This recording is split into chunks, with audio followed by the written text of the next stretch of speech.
As I've said many times, lifelong learning is so important.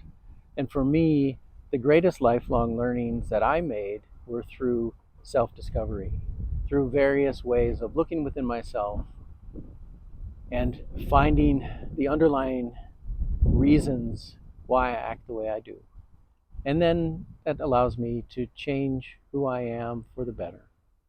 I've talked about a few of these in the past, but the one that was the most impactful was a 10-day retreat at the Hoffman Institute in California.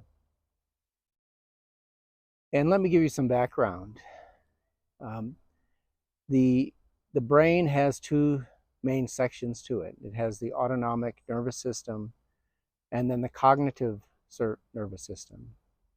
The autonomic takes care of all the things that we don't need to think about. Our heart beating, our eyes blinking, but most of all, our flight or fight reaction to danger.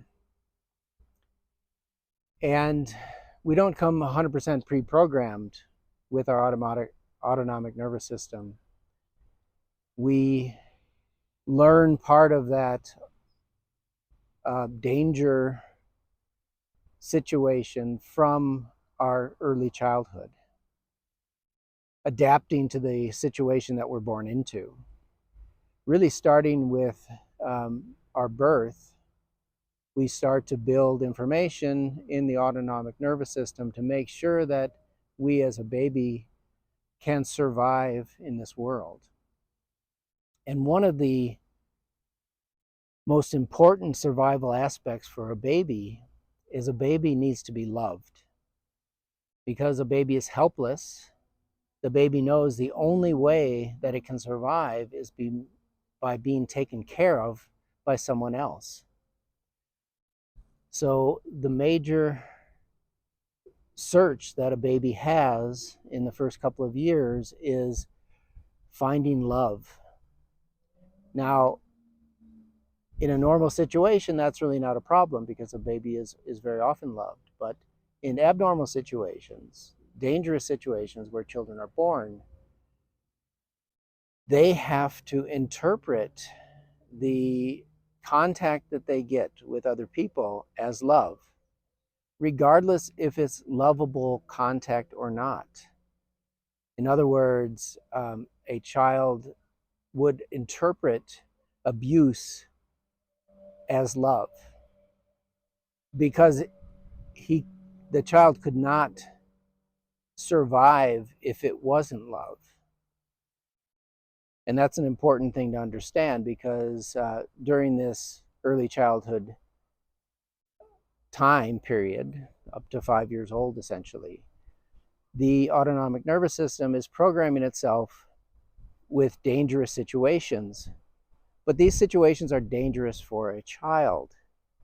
As an adult, we have time to think about situations.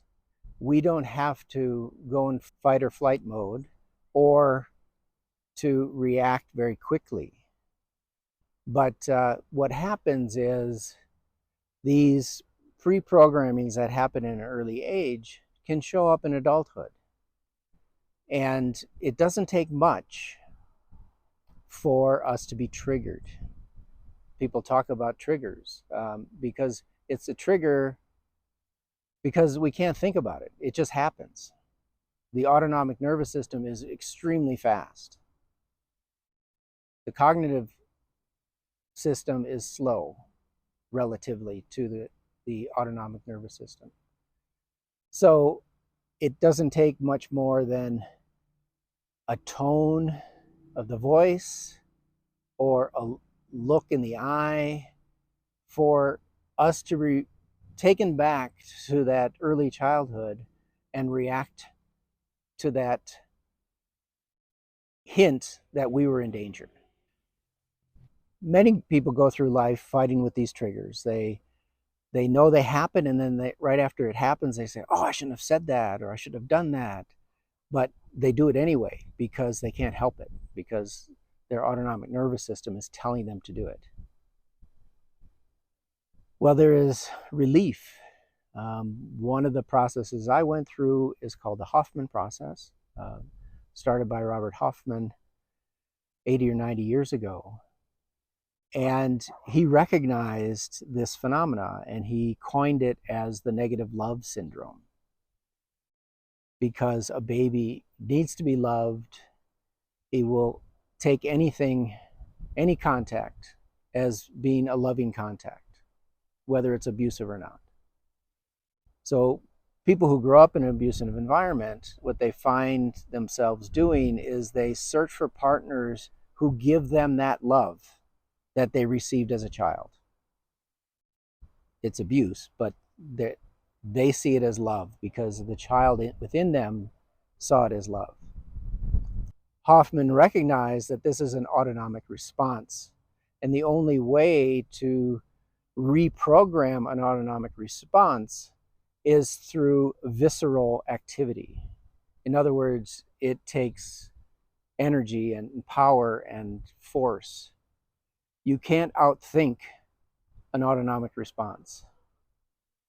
The only thing you can do is fight against it on its own terms to unlearn these triggers. And that's what the Hoffman process is about, is providing people with a toolkit to be able to deprogram themselves from these childhood traumas that they received, the childhood reactions that they have, so that their current relationships can be healthy relationships and not going through all these triggers and saying things and doing things that you didn't mean, and all the issues that come with it. So I can highly recommend people who suffer from these issues to go to one of the Hoffman Institutes around the world and try and learn these tools to deprogram yourself so that you and your loved ones have better relationships with each other.